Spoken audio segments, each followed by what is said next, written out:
بڑی مشہور حدیث ہے صحیح البخاری میں، نبی اکرم صلی اللہ علیہ وسلم کے بارے میں ام المومنین سیدہ عائشہ صدیقہ رضی اللہ تعالی عنہا سے سوال کیا گیا۔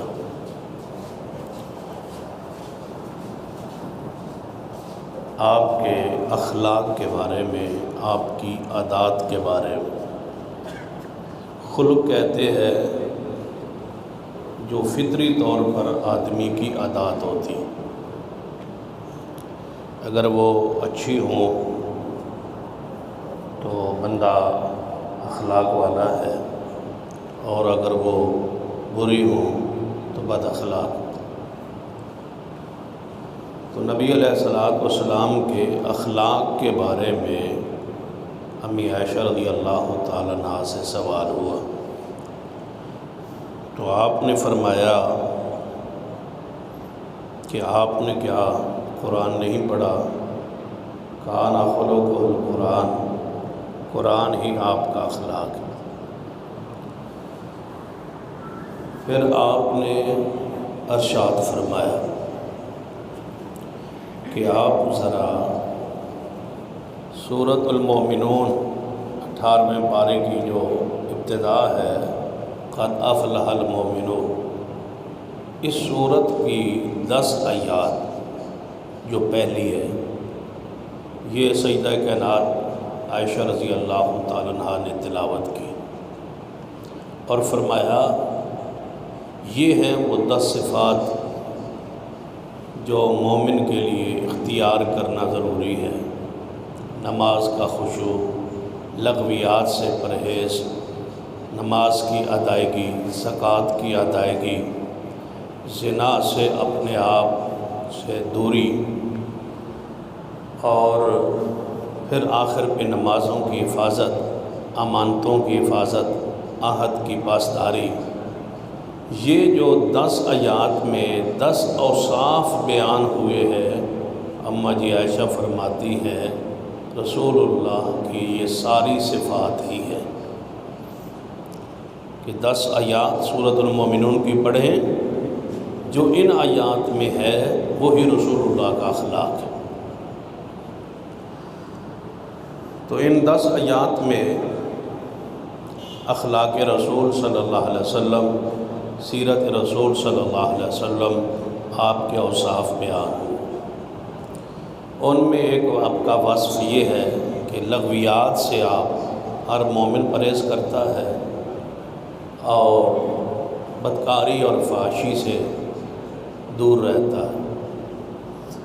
آگے چل کے سورہ نور ہے 18ویں پارے میں، اس میں اسی فحاشی اور بے حیائی کے بارے میں قرآن کہتا ہے کہ ان الذین یحبون ان تشیع الفاحشۃ فی الذین آمنوا، وہ لوگ جو اہل ایمان میں پسند کرتے ہیں کہ بے حیائی پھیلے، اور بے حیائی پھیلانے کا ذریعہ بنتے ہیں۔ آپ اندازہ کریں کہ میڈیا اور میڈیا کے ذریعے جو فحاشی پھیلتی ہے، وہ چینلز جن کے ذریعے فحاشی پھیلتی ہے، وہ اخبارات، وہ ناول جن کے ذریعے فحاشی پھیلتی ہے، وہ سارے کے سارے اس آیت کے اندر داخل ہے کہ وہ لوگ جو چاہتے ہیں، پسند کرتے ہیں، محبت کرتے ہیں کہ اہل ایمان کے اندر فحاشی عام ہو جائے، ان پر دنیا اور آخرت میں لعنت ہے، اور ان کے لیے دردناک عذاب ہے۔ بہت بڑی وعید ہے فحاشی بے حیائی پھیلانے والوں لوگوں کی۔ اس میں گویے، اداکار، گلوکار، مرد، عورتیں، جو بھی اس میں شریک ہیں، وہ سارے کے سارے اس آیت میں داخل ہیں۔ جس ذریعے بھی بے حیائی پھیلتی ہے، فحاشی پھیلتی ہے، وہ اس آیت میں داخل ہے۔ سورہ نور ہے ہی ان لوگوں کی مذمت اور رد کے لیے جنہوں نے مختلف انداز سے اہل ایمان میں، اسلامی ماحول میں فحاشی اور بے حیائی کو رواج دیا۔ اس میں ایک خاص واقعہ ہے جسے واقعہ افک کہتے ہیں۔ اس واقعے کا تعلق سیدہ کائنات ام المومنین سیدہ عائشہ رضی اللہ تعالیٰ عنہا کے ساتھ۔ اہل کفر اور اہل نفاق جو ہیں ان کا کردار بھی ہے اور اہل ایمان کا کردار بھی اس صورت میں، اس منزل میں موجود ہے۔ اللہ تعالیٰ نے وہ واقعہ بیان کرنے سے پہلے زنا کی حد کو بیان کیا ہے کہ بدکاری کی حد جو ہے پہلے اس پہ غور کر لے کہ وہ کتنی سخت سزا ہے۔ اللہ تعالیٰ نے فرمایا کہ مرد ہو یا عورت ہو بدکار، پہلے عورت کا ذکر کیا، والزانیۃ کے الفاظ پہلے۔ اس پر محدثین مفسرین نے جو بحث کی ہے وہ فرماتے ہیں کہ اکثر بدکاری کی آمادگی، تیاری، اشارہ کنایا، پہل یہ ہمیشہ اکثر عورت کی طرف سے ہوتی ہے۔ اگر عورت جو ہے مرد کی جو ہے آفر یا رابطہ یا تعلق اس کو وہ ریجیکٹ کر دے، تردید کر دے، تو ایک بندے میں ہمت ہی نہیں ہے کہ وہ اس گھر میں داخل ہو۔ یہ عورت کی چونکہ رضا کے ساتھ ہوتا ہے داخلہ اس کے گھر میں، اس کی عزت میں، تو اسلام کہتا ہے کہ اس عورت پر اگر وہ یہ شادی شدہ نہیں ہے تو اس عورت پر اور بدکار آدمی پر دونوں پر 100 کوڑا ہے، اور 1 سال کے لیے اس بدکار آدمی کی جلاوت نہیں ہے، علاقے سے ان کو نکال دیا جائے۔ حکومت وقت پہ یہ سزا لاگو کرنا ضروری ہے۔ 100 کوڑا مارنا ہے۔ جب اس پر بدکاری ثابت ہو جائے، ثابت کرنے کا ایک طریقہ یہ ہے کہ اس پر 4 گواہ آ جائیں۔ اگر 4 گواہ نہیں ہیں تو وہ عورت یا مرد خود اقرار کرتا ہے کہ میں نے گناہ کیا ہے، وہ اقرار ہے یا گواہ ہے، تو اس پر حد جاری ہو، اور وہ 100 کوڑا ہے۔ کوڑا مارنے میں شریعت نے ایک حد مقرر کی کہ وہ چمڑے کا ایک کوڑا جو بنایا جائے اس کو اس شدت سے نہ مارا جائے کہ اس بندے کی چمڑی کو ادھیڑ دیا جائے یا اس کو زخمی کر دیا جائے، اور اتنا زخمی کر دیا جائے کہ اس کے گوشت کا خیال ہی نہ رکھا جائے۔ اسلام جو ہے یہ ضرور کہتا ہے کہ حد جاری کرنے میں نرمی نہیں کرنی چاہیے۔ اس نرمی کا معنی یہ ہے کہ حد جاری کرے، اس کا معنی یہ نہیں ہے کہ اس بندے کو ہی مار دے۔ جس طرح حدیث میں آتا ہے کہ نبی علیہ السلام کے سامنے ایک شخص لایا گیا جو اعضاء جس کے پورے نہیں تھے، کمزور سا تھا، اور اس سے یہ گناہ ہوا۔ تو نبی علیہ السلام فرمایا بھائی اس کو 100 کوڑا مار۔ تو صحابہ نے کہا یا رسول اللہ یہ تو کوڑے برداشت برداشت کرنے کے لائق نہیں ہے، کوڑے ماریں گے تو یہ مر جائے گا۔ تو نبی علیہ السلام نے فرمایا پھر اس طرح کرو، ایک کھجور کا خوشہ لے آؤ جس پر 100 تنکے تیلے ہوں، وہی اس کو مار دو، چلو عبرت تو اس کو ہو جائے، مارنا مقصود تو نہیں۔ تو محدثین کرام نے یہاں کوڑا مارنے کا ایک حد مقرر کی ہے کہ ہاتھ میں کوڑا ہے تو اس کندھے سے اوپر ہاتھ نہیں لے جانا کہ زور سے اتنا مارو کہ یہاں لے جاؤ یا پیچھے سے دوڑ کے آؤ، جیسے آج کل جلادوں کو حکم ہوتا ہے کہ وہ پیچھے سے دوڑ کے آتے ہیں اور آ کے کوڑا مارتے ہیں۔ ایسا نہیں ہے۔ اسلام نے ایک حد اعتدال رکھا ہے کہ اس سے زیادہ ہاتھ اونچا نہ ہو، یہاں ہاتھ میں کوڑا ہو اور اس کو 100 کوڑے مارے جائیں، لیکن ایک جماعت کے سامنے ہو، بندوں کے سامنے ہو، یا اس طرح سمجھ لیں جمعے کے بعد نماز جمعہ ہو، وہاں اعلان ہو کہ حد جاری کی جائے گی، تو وہاں جیل سے اس بندے کو لایا جائے اور اس پر حد جاری کی جائے۔ ایسا ہی عرب میں ہوتا ہے، نماز جمعہ کے بعد جو ہے وہ حد لگائی جاتی تھی، اور جامع مسجد میں وہ پوری جگہ بنی ہوتی ہے۔ ہر جامع مسجد میں جہاں حد لگتی ہے وہاں وہ ساری جگہ بنی ہوتی ہے۔ جہاں قتل بھی ہوتے ہیں، جان کے بدلے جان ہے نا، وہ بھی حد ہوتی ہے، سر قلم ہوتا ہے، وہاں خون کا بہاؤ، وہ سارے طریقے جو ہے وہ جگہیں ایسی بنی ہوتی ہیں، حد جہاں لگائی جاتی ہے۔ اور دوسرا جو شادی شدہ جوڑا ہے اس پر شریعت نے رجم کی سزا رکھی کہ اس کو پتھر مارنا، اس کو یہاں تک گاڑ دینا ہے، پھر اس پر پتھر برسانے ہیں، اور اتنے مارنے ہیں پتھر جب تک وہ مر نہ جائے، پتھروں کی بارش جاری رہے۔ یہ عبرتناک سزا ہے، یہ سخت ترین سزا ہے۔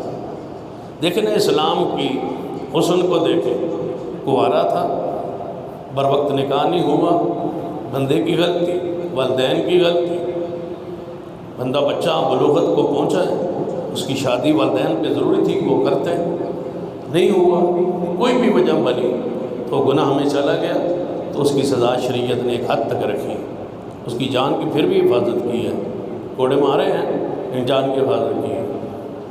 اسی طرح اگر شادی شدہ ہے تو آپ بتائیں اس کے گھر بیوی موجود ہے، نکاح موجود ہے، اور خواہش انسانی پورا کرنے کا جائز قانونی شرعی راستہ موجود ہے، اب اس نے وہ کام کیا ہے جو اس نے اللہ کی حد کو توڑا ہے۔ اس کا نکاح موجود تھا، بیوی موجود تھی، اس کے باوجود اس نے یہ طریقہ اختیار کیا، کسی کی عزت کو خراب کرنا چاہا، اور اس عورت کے لیے ساری زندگی برباد اس کی ہو گئی، اس کے لیے آن بن گیا، تان بن گیا، جس کی بکارت ختم ہو گئی، اور یہ سارے گناہ اس کے جو ہے عیوب اس کے ذمہ پڑ گئے، تو یہ بندہ اس لائق ہے کہ اب یہ زمین پہ نہیں رہ سکتا، اس کو مارا جائے، اور عبرتناک انداز میں مارا جائے کہ رجم ہے۔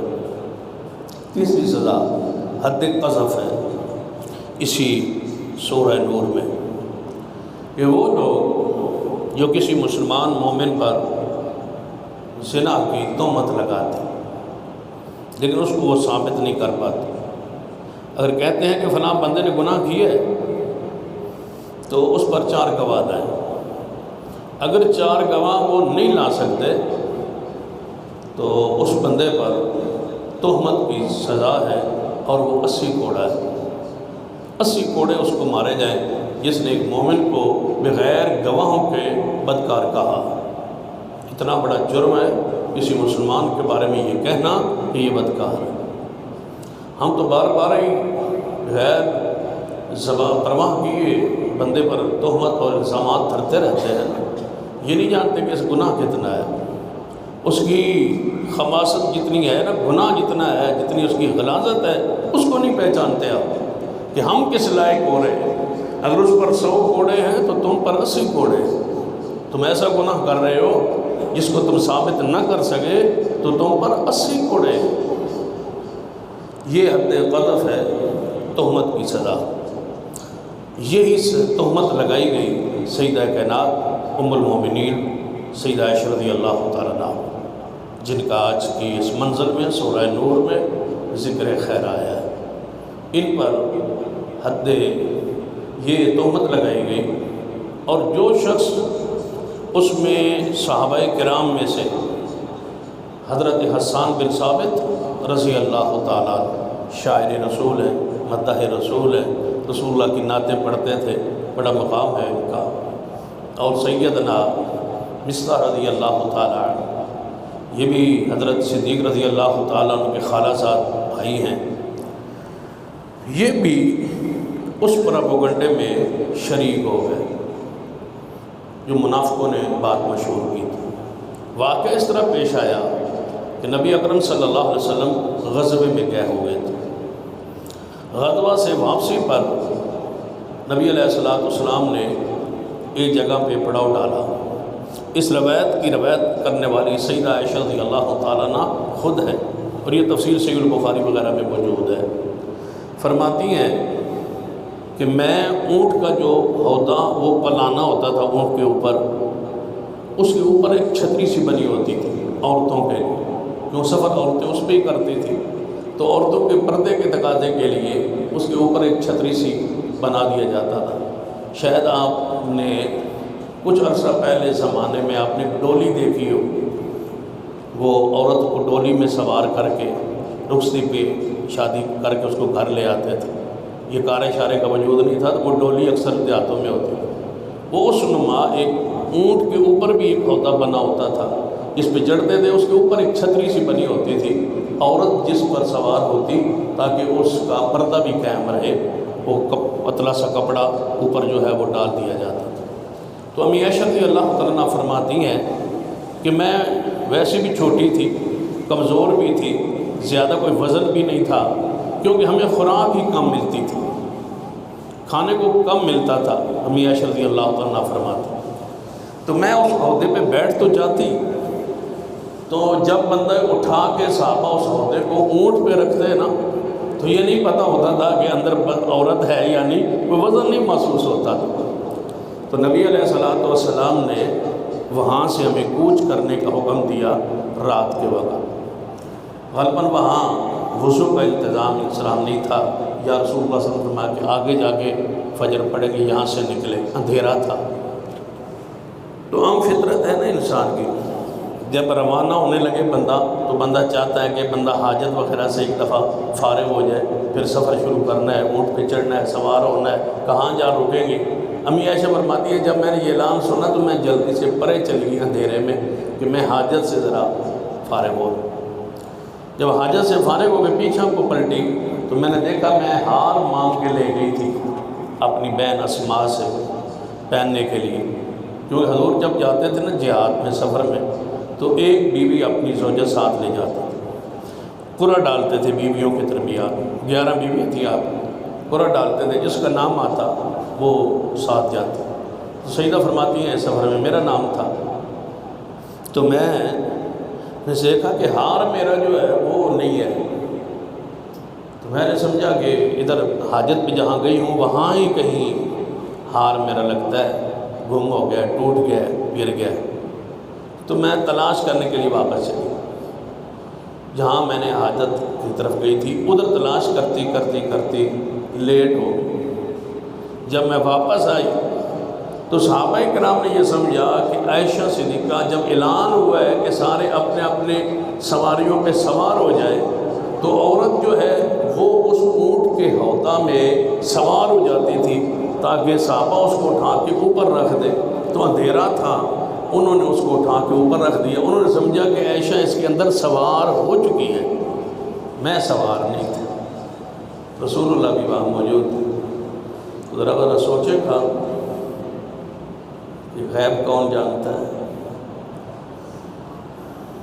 اندھیرا ہے اور رسول اللہ صلی اللہ علیہ وسلم یہاں سے کوچ فرما رہے ہیں۔ آپ نے صحابہ نے سمجھا عائشہ صدیقہ اس عہدے میں چڑھی ہوئی ہیں، سوار ہیں، جبکہ وہ سوار نہیں تھی، رات تھی، جنگل تھا، اندھیرا تھا۔ آپ فرماتے ہیں جب میں واپس آئی تو قافلہ وہاں موجود ہی نہیں، میں بڑی پریشان ہوئی، پھر بیٹھ گئی، اس کے علاوہ کوئی چارہ نہیں تھا، کوئی وہاں بندہ نہیں تھا۔ تو میں ہوا چل رہی تھی، ریت والی جگہ تھی، ٹھنڈی ریت ہوتی ہے رات کو، پھر ہوا بھی چلتی ہے، ریت والے علاقے میں رات ٹھنڈی، گرم دن کے مقابلے میں رات ٹھنڈی ہوتی ہے۔ تو آپ فرماتی ہیں میں وہاں لیٹ گئی، آگے پیچھے نہ ہوئی کہ رسول اللہ صلی اللہ علیہ وسلم جہاں سنبھالیں گے، جہاں خبر ہوگی، جہاں پتہ چلے گا، جہاں وہی آئے گی وہیں سے واپس تشریف لے آئیں گے، تو آگے پیچھے ہونے سے حضور تو انہی قدموں کے نشانات پہ واپس آئیں گے نا، یہاں سے ہم گزرے ہیں وہاں عائشہ رہ گئی ہوگی۔ تو فرماتی ہیں میں وہاں ہی لیٹ گئی حتیٰ کہ میں سو گئی۔ یہ بھی میں سمجھتا ہوں کہ جرأت کی بات ہے، بہادری کی بات ہے، اتنی پریشانی بھی ہو، سفر میں بندہ رہ بھی جائے، اور پھر ایک عورت ہو، جنگل ہو، فرماتی ہے میں لیٹ ہی میں سو گئی۔ سورج جو ہے وہ روشن ہوا، روشنی ہوئی، تو نبی علیہ السلام کی عادت مبارکہ تھی کہ جب رات کو سفر کرتے نا تو پیچھے ایک صحابی کو چھوڑ جاتے، کیونکہ قافلہ بڑا تھا نا، دور تک پھیلا ہوا تھا، یعنی قافلہ اونٹ تھے نا تو دور تک وہ جگہ پھیلی ہوئی، تو ریت کے ٹیلا کوئی یہاں کوئی وہاں کوئی وہاں، تو ادھر بیٹھے ہوئے بندہ ادھر نظر نہیں آ رہا، ادھر نظر نہیں آ رہے، رسول اللہ صلی اللہ علیہ وسلم ایک صحابی کو چھوڑ جاتے تھے کہ اندھیرے بندھیرے میں کوئی چیز یہاں رہ جائے نا تو سویرے ذرا دیکھ دوں کہ سارا علاقہ کوئی جگہ کوئی چیز رہ جائے تو لے کے آیا۔ یہ عادت تھی، یہ طریقہ تھا۔ نبی علیہ السلام آگے چلے گئے۔ صفوان فرماتے ہیں سورج جب تھوڑا جا روشن ہوا میں چلا کہ یہاں کوئی چیز دیکھتا دکھتا ہوں، پھر آگے چلتا ہوں، کوئی چیز رہ گئی ہو تو اٹھاتا ہوں، تو میں نے دیکھا کہ ایک بندہ سویا ہوا ہے۔ فرماتے میں قریب آیا تو سیدہ کائنات رضی اللہ تعالیٰ عنہا فرماتی ہے قریب آ کے انہوں نے مجھے پہچان لیا، میرے سر پہ میرے چہرے پہ کپڑا نہیں تھا، اور انہوں نے مجھے پردے کی آیت نازل ہونے سے پہلے جب پردہ نہیں ہوتا تھا تو انہوں نے مجھے دیکھا ہوا تھا۔ اس آیت میں اس حدیث میں رد ہے ان لوگوں کا جو یہ کہتے ہیں کہ چہرے کا پردہ نہیں ہے۔ بعض اسکالر ایسے ہیں جو کہتے ہیں چہرے کا پردہ نہیں، مجھے سمجھ نہیں آتی بس چہرے کا نہیں ہے تو پھر کس کا ہے؟ یعنی بالکل عقل کے خلاف بات ہے نا، بس چہرے کا نہیں ہے تو پھر کس کا ہے؟ اب آپ سارے بیٹھے ہیں، آپ کا کون سا حصہ ننگا ہے؟ یا چہرہ ہے یا پاؤں ہے؟ تو مثلا اس کا مطلب ہے آپ بھی پردے کے ساتھ بیٹھے ہیں۔ اگر عورت کا یہی پردہ ہے تو پھر تو یہ مرد کا بھی ہے۔ یا جب آیت پردہ نازل ہوئی اس وقت صحابیات یا حضور کی ازواج یا بیٹیاں کون سا پردہ نہیں کرتی تھی کہ چہرے کے علاوہ پردے کا حکم آیا؟ چہرہ ہی تو ننگا ہوتا ہے، چہرے کا ہی تو پردہ ہے۔ اگر آنکھ کا، چہرے کا، ناک کا، ہونٹوں کا، رخساروں کا پردہ نہیں ہے، یہی تو وہ چیز ہے جو بندے کو اپنی طرف کھینچتی ہے۔ اگر چہرے کا ہی نہیں، چہرہ ہی تو انسان ہے، چہرہ ہی تو حسن ہے، وہ چہرہ ہی تو جمال ہے، تو چہرے کا اگر پردہ نہیں ہے تو پھر پتہ نہیں کس چیز کا پردہ ہے۔ امی عائشہ فرماتی ہیں آیت پردہ نازل ہونے سے پہلے انہوں نے مجھے دیکھا ہوا تھا۔ کیا فرمانا چاہتی ہیں کہ اس پردے کے بعد تو مجھے نہیں دیکھا، پہلے دیکھا ہوا تھا تو مجھے پہچان گئے۔ کہتے ہیں یہ تو ام المومنین عائشہ ہے، انا للہ و انا الیہ راجعون۔ اماں جی فرماتی ہے انا للہ کے علاوہ میں نے کوئی لفظ صفوان کا نہیں سنا، صرف انا للہ و انا الیہ راجعون۔ میں جاگ گئی، جلدی سے میں نے اپنے چہرے پہ پردہ کر لیا۔ انہوں نے دیکھا ایک عائشہ رہ گئی ہے، فرماتے اس کے علاوہ انہوں نے میرے ساتھ اللہ کی قسم کوئی بات نہیں کی۔ انہوں نے اونٹ بٹھایا اور اونٹ کے گھٹنے پر اپنا پیر رکھا اور مجھے اشارہ کیا، میں اس اٹھی اور اونٹ پہ سوار ہو گئی۔ انہوں نے آگے سے مہار پکڑ لی۔ سارے راستے میں صفوان نے میرے ساتھ کوئی بات نہیں کی، وہ پیدل چلتے رہے، میں اونٹ کے سوار رہی۔ دوپہر کا وقت تھا، وہاں قافلہ رکا ہوا تھا، یہاں رسول اللہ صلی اللہ علیہ وسلم جا رہے تھے، ہم وہاں پہنچ گئے۔ اب منافقوں نے دیکھا حضور کی بیوی صفوان کے ساتھ اکیلی پیچھے سے آئی ہے، پیچھے رہ گئی تھی، جہاں صفوان چھوڑ آئے تھے وہی عائشہ رہ گئی ہے، تو انہوں نے طوفان برپا کر دیا۔ یہ ہوتی ہے بدگمانی، یہ ہوتی ہے خیانت، یہ ہوتا ہے پاک بندوں پر تہمت۔ انہوں نے مشہور کر دیا، عائشہ جان کے نعوذ باللہ پیچھے رہی ہے، اس کا تعلقات تھے صفوان کے ساتھ نعوذ باللہ، جو کہہ سکتے تھے وہ کہہ۔ اب لازمی بات ہے جب جماعت میں بات ہوتی ہے، مثلا ایک بندہ بات کرتا ہے، باقی ہر بندہ پھر تحقیق تو نہیں نہ کرتا، ہر بندہ جو ہے اس بات کا کوئی نہ کوئی شکار ہو جاتا ہے۔ حضرت حسان بھی کہنے لگے ہو سکتا ہے، حضرت مصطفیٰ بھی کہنے لگے ہو سکتا ہے، رسول اللہ صلی اللہ علیہ وسلم پریشان ہو، آپ تک بات پہنچی، آپ پریشان۔ امی عائشہ فرماتی ہیں میں اتنے لمبے سفر سے آئی تھی، میں آتے ہی مجھے بخار ہو گیا، میں 1 مہینہ بیمار رہی۔ ہم رات کو نہ حاجت کے لیے لیٹرینیں بیت الخلاء ہمارے گھروں میں نہیں ہوتے تھے، اگر کسی کے گھر کے قریب ہوتا تو وہ بدبو سی آتی تھی۔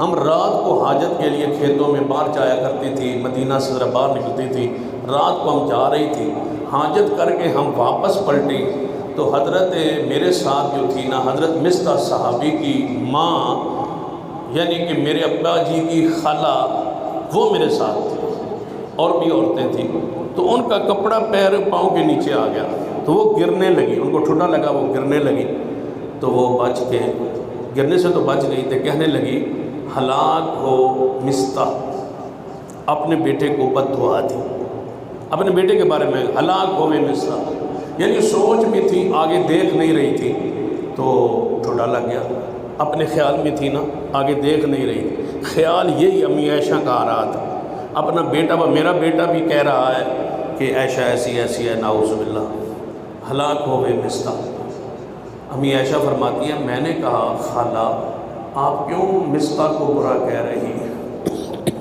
وہ تو صحابی ہے، وہ رسول اللہ کا صحابی ہے اور بدری ہے، بدر میں شریک ہوا ہے، اتنا درجہ ہے اس کا اور آپ اس کو برا کہہ رہی ہیں۔ تو مستح کی ماں اس کا نام تھا عاتقہ رضی اللہ تعالی، عاتقہ نے کہا بولی بھالی عائشہ تجھے پتہ نہیں تیرے بارے میں کیا مشہور ہے مدینے میں؟ فرمایا مجھے تو نہیں پتہ۔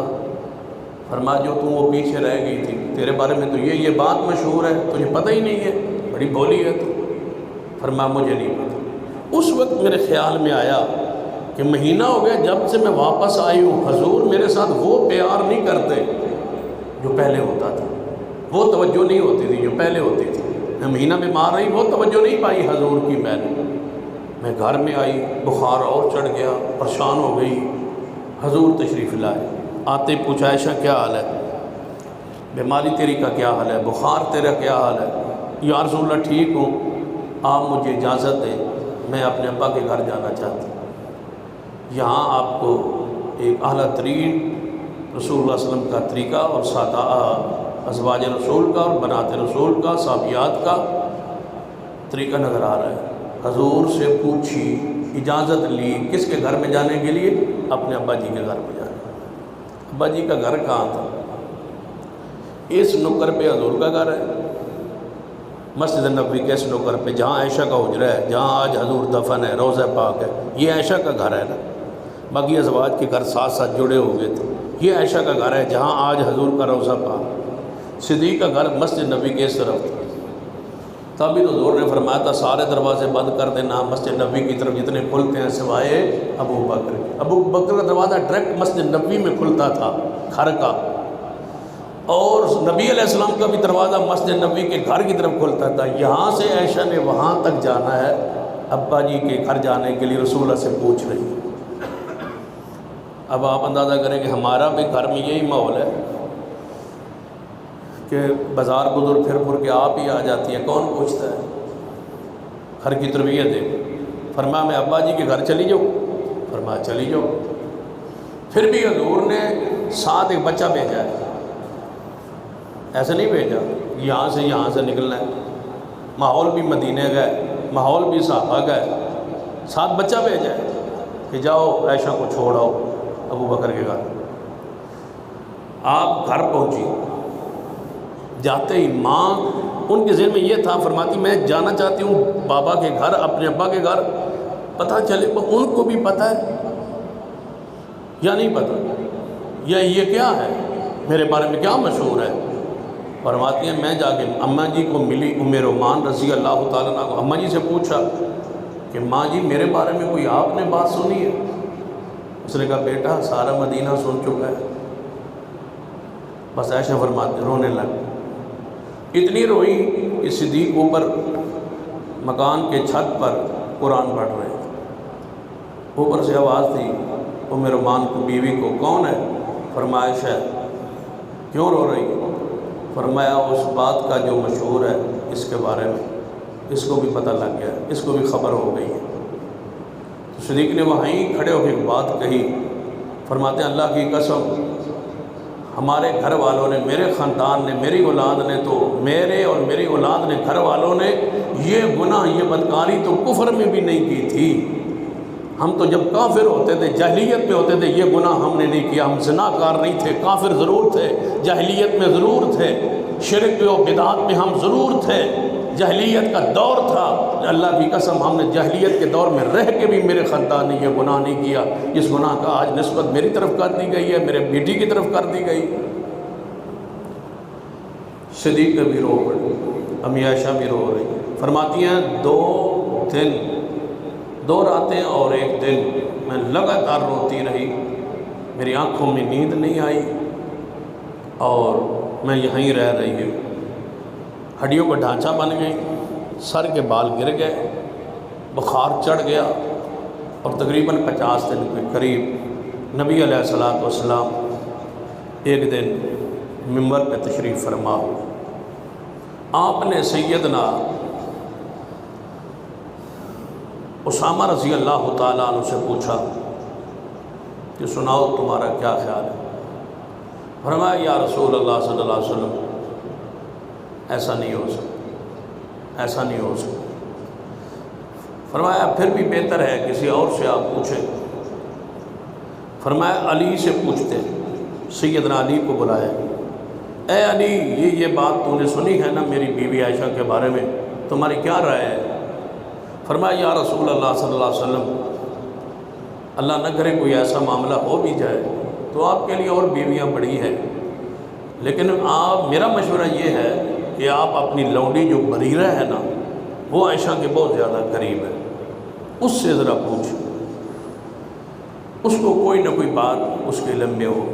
بریرہ کو بلایا، فرمایا بریرہ سناؤ عائشہ کے بارے میں پریشان ہوں، گھر کے بارے میں پریشان ہوں، جو بات مشہور ہے اس بارے میں دکھی ہوں، کوئی آپ میری رہنمائی کریں، بتائیں کہ عائشہ بارے میں آپ تو کیا کہتی؟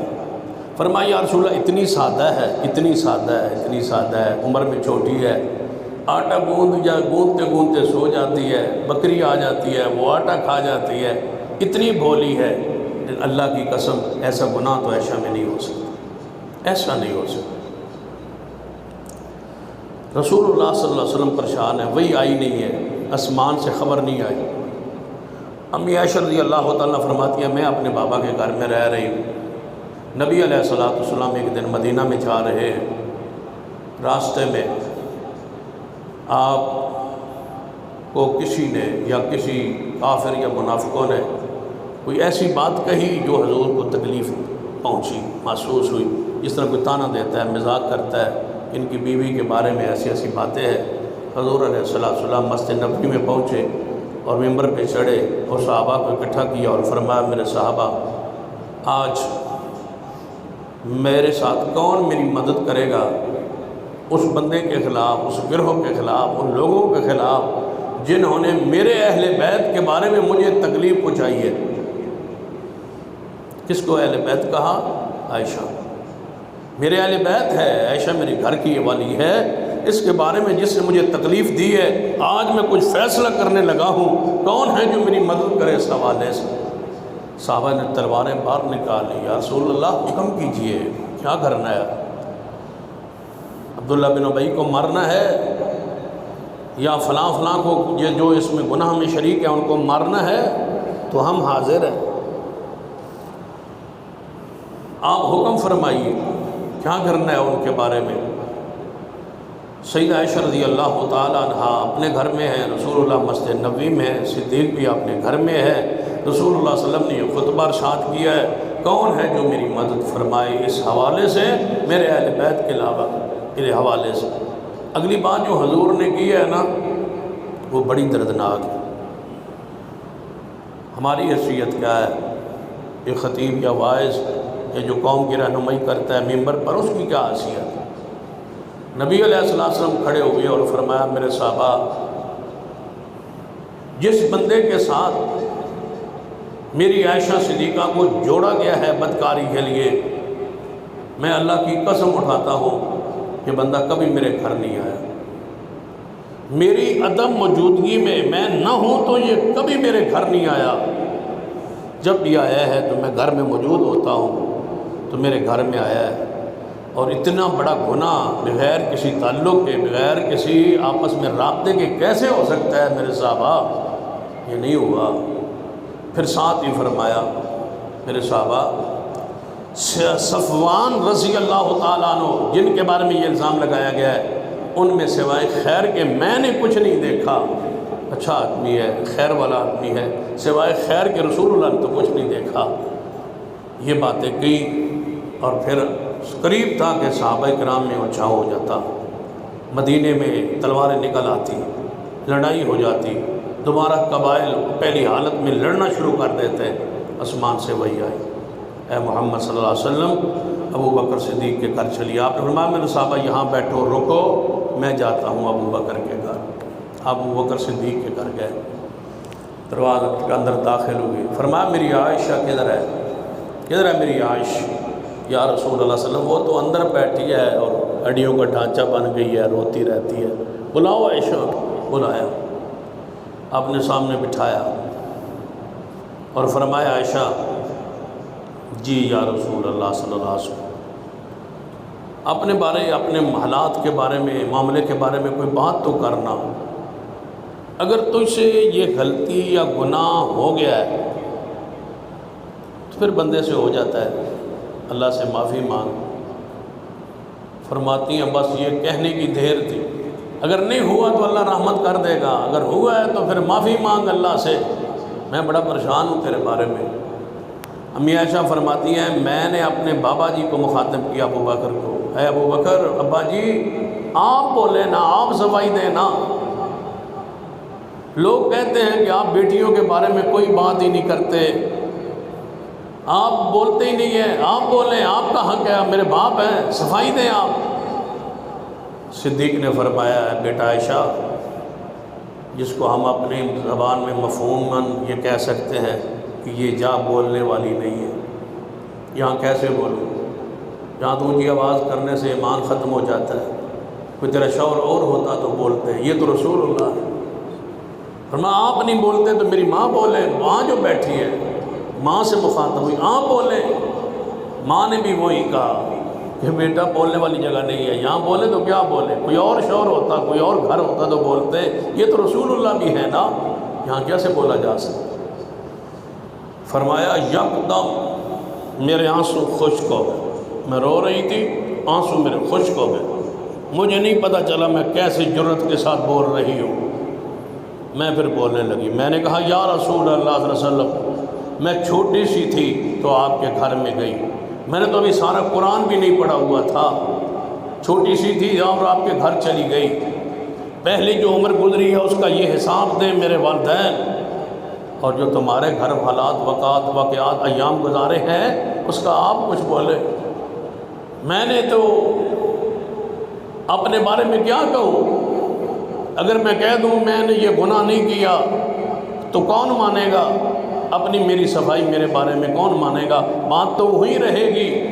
اور اگر میں مان جاؤں ویسے ہی کہہ دوں کہ چلو میرے سے گناہ ہو گیا ہے، تو پھر تم سارے کہو گے ہاں ہو گیا، عائشہ مان رہی ہے، تو پھر سارے میرے خلاف ہو جاؤ گے۔ اور اگر میں کہوں نہیں ہوا تو پھر بات تو وہی رہ گئی، میں کیا جواب دوں؟ اور اس بار میں وہی کہوں گی جو یوسف کے بابا یعقوب علیہ السلام نے کہی تھی۔ غم اتنا تھا میں یعقوب علیہ السلام کا نام بھی بھول گئی۔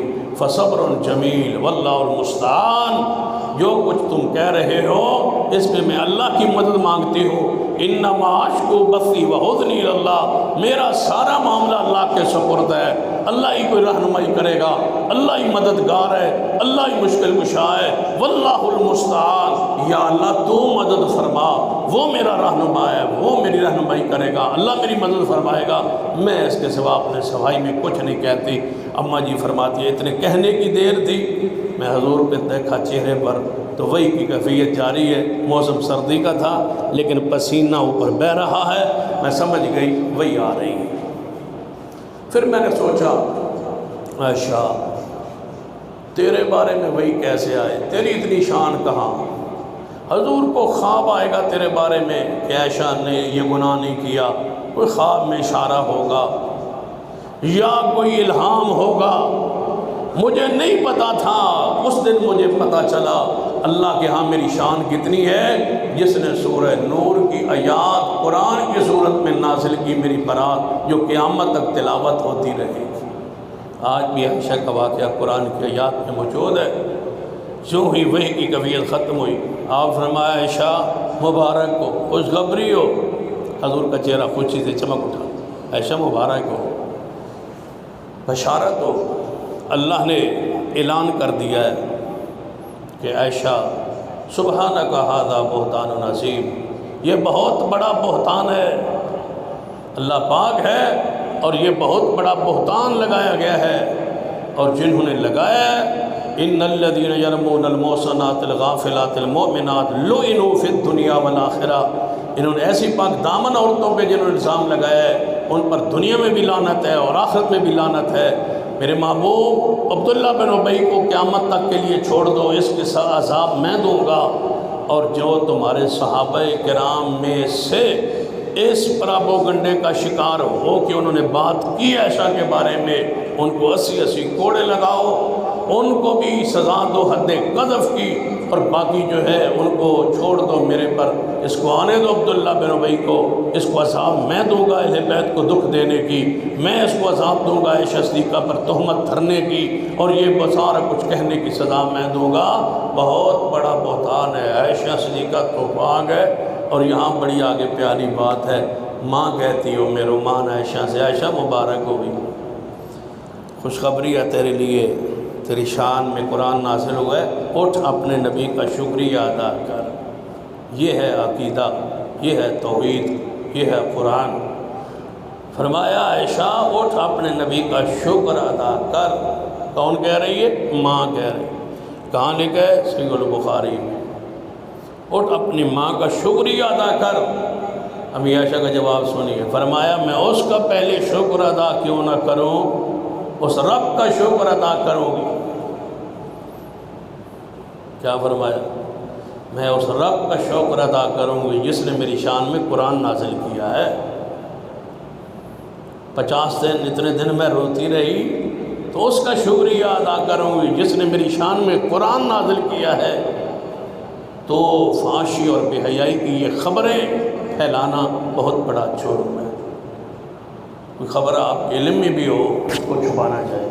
کسی بندے کے بارے میں کوئی نقص عیب اس کے آپ کے علم میں آ گیا ہے تو مت سمجھیں کہ آپ بہت بڑی اونچی جگہ پہ پہنچ گئے، آپ کے علم میں فلاں کا عیب آ گیا ہے. ابو بکر صدیق رضی اللہ عنہ غصے میں آ گئے تھے نا، پھر جلال میں آ گئے. اپنے خالہ زاد بھائی وہ مستہ جس پر وہ کوڑے لگے، یہ غریب تھے، ان کو خرچہ ماہانہ صدیق دیتے تھے. یہ بات بھی بڑی پیاری ہے، قرآن میں بھی ہے اور صحیح البخاری میں بھی ہے. اشارہ قرآن میں ہے، آگے وضاحت بخاری میں. ماہانہ منتھلی خرچہ مستح کا صدیق دیتے تھے. غریب تھے، وہ مسکین تھے، ابو بکر مالدار تھے، ان کا خرچہ بھی چلاتے. انہوں نے الزام لگانے وہ کانوں کے ساتھ شامل ہو گئے. پھر پرایوں کو اتنا دکھ نہیں ہوتا جتنا اپنوں کا ہوتا ہے. وہ خالہ زاد بیٹے بھی تھے، وہ دکھ. اور دوسرا دکھ یہ بھی تھا، بندہ تعاون بھی کرتا ہو، پیسہ بھی خرچ کرتا ہو اس بندے پر، یہ بندہ الزام لگانے میں شامل ہے. ایک تو رشتہ دار، دوسرا ماہانہ خرچ منتھلی وہ دے. صدیق ان کو تو چاہیے تھا نا کہ ان کے اپنے رشتہ دار ہیں امی عائشہ رضی اللہ تعالیٰ، پھر ام المومنین بھی ہے، پھر صدیق کے سنات بھی ہے، ماہانہ خرچہ ان سے لیتے ہیں تو یہ چپ رہتے. لیکن یہ ان لوگوں کے ساتھ شامل ہو گئے. اب صدیق نے کیا کہا؟ اللہ کی قسم آج کے بعد مستح تجھ پر 1 روپے خرچ نہیں کروں، نہیں دوں گا پیسے، نہیں دوں گا خرچ تمہیں. بھوکے مرو گے، پتہ لگے گا صدیق کی بیٹی پر تم نے الزام لگایا اور تم ان لوگوں کے ساتھ شامل ہو گئے. خرچہ میں دیتا تھا، آج کے بعد نہیں دوں گا. پھر قرآن آیا وَلَا يَأْتَلِ أُولُو الْفَضْلِ مِنْكُمْ. اے ابو بکر، اونچی شان والوں کو، اونچے درجے والوں کو، جن کو اللہ فضیلت دے، ایمان میں فضیلت دے، مال میں، انہیں ایسے چھوٹے کام نہیں کرنے چاہیے کہ میں خرچہ بند کر دوں گا اور یہ کر دوں گا. صدیق کیا تجھ سے خطا نہیں ہو سکتی؟ فرمایا ہو سکتی ہے. فرمایا اگر ہو سکتی ہے تو پھر تم کیا توقع رکھتے ہو کہ اللہ تجھے معاف کرے؟ جب اپنے بارے میں یہ دن رکھتے ہو تو مستح سے خطا ہو گئی ہے تو تم معاف کیوں نہیں کرتے؟ صدیق نے فوری اپنی قسم کا کفارہ دی، پہلے قسم اٹھائی نہیں دوں گا، پھر قسم کا کفارہ دیا اور فرمایا مصطح آج کے بعد تمہارا خرچہ پہلے سے دگنا دوں گا، اس لیے کہ اللہ تعالیٰ نے وضاحت فرما دی۔ تو یہ ساری چیزیں قرآن پاک میں حقائق کی صورت میں ہے، آئندہ انشاءاللہ اس سے آگے چلیں گے۔ اقول قولی ھذا واستغفر اللہ لی ولکم ولسائر المسلمین۔ ایک ساتھی نے دعا کے لیے کہا ہے، آپ کے علم میں ہے کہ آپ جانتے ہیں ہمارے شیخ ہیں کراچی سے، شیخ عبداللہ ناصر رحمانی صاحب، ہمارے پاس بھی ہر سال تقریب بخاری میں تقریباً تشریف لاتے تھے اور پھر یہاں ہی بٹی ٹاؤن میں لازمی آتے تھے، عارف صاحب کے پاس کھانا وغیرہ ان کا یہاں ہوتا تھا۔ تو وہ شدید بیمار ہیں، اس وبا میں جو کرونا اس میں شدید بیمار ہیں، ان کے شاگرد یہاں ہمارے پاس جو ہیں وہ تشریف لائے ہوئے ہیں دورہ میں کراچی سے، تو انہوں نے اسپیشل حکم دیا ہے کہ ان کی شفا کے لیے دعا کریں۔ وہ سارے بیماروں کے لیے دعا کرتے ہیں، اللہ تعالیٰ سارے بیماروں کو شفا دے دیں، اس کرونا وبا سے ہمیں محفوظ فرما لیں۔ الحمدللہ رب العالمین والعاقبۃ للمتقین والصلاۃ والسلام علی سید الانبیاء والمرسلین۔ ربنا آتنا فی الدنیا حسنہ وفی الآخرۃ حسنہ وقنا عذاب النار۔ ربنا لا تزغ قلوبنا بعد إذ هديتنا وهب لنا من لدنک رحمۃ انک انت الوہاب۔ اے اللہ ہم سب کے گناہ معاف فرما، یا اللہ ہمارا صغیرہ کبیرہ گناہ معاف فرما، یا اللہ جو مسلمان فوت ہو ان کے جنت میں درجات بلند فرما۔ اللہ جو تیرے بندے بیمار ہیں شفا کاملہ عاجلہ نصیب فرما، جو ہمارے دوست احباب رشتہ دار بھائی سارے بیمار ہیں اپنی رحمت سے شفا کاملہ عاجلہ نصیب فرما۔ یا اللہ شیخ صاحب کو اپنی رحمت شفا عطا فرما اور کامل شفا عطا فرما اور عاجل شفا عطا فرما۔ یا اللہ جتنے بھی تیرے بندے بیمار ہیں شفا دے دے، ہمارے ملک سے پوری دنیا سے اس کرونا کی وبا سے ہمارے ملک کو محفوظ فرما لے، اللہ ہمارے ملک کو محفوظ فرما لے۔ یا اللہ ہمارے ملک کو، پوری دنیا کو، پوری امت کو محفوظ فرما، یا اللہ پوری امت کو محفوظ فرما، اس کرونا کی وبا سے پوری دنیا سے محفوظ فرما دے۔ اللہ اس مسجد کو رہتی دنیا تک آباد کر دے، اللہ اس مسجد کی محبت اہل علاقہ کے دلوں میں ڈال دے، اللہ اس مسجد کا ملان چکا ہو محبت لوگوں کے دلوں میں ڈال دے، اللہ اس مسجد کو آباد کرنے کی رہنے کی ہمیں توفیق عطا فرما دے۔ ربنا تقبل منا انک انت السمیع العلیم، وصلی اللہ تعالی علی رسول خیر خلق محمد وعلی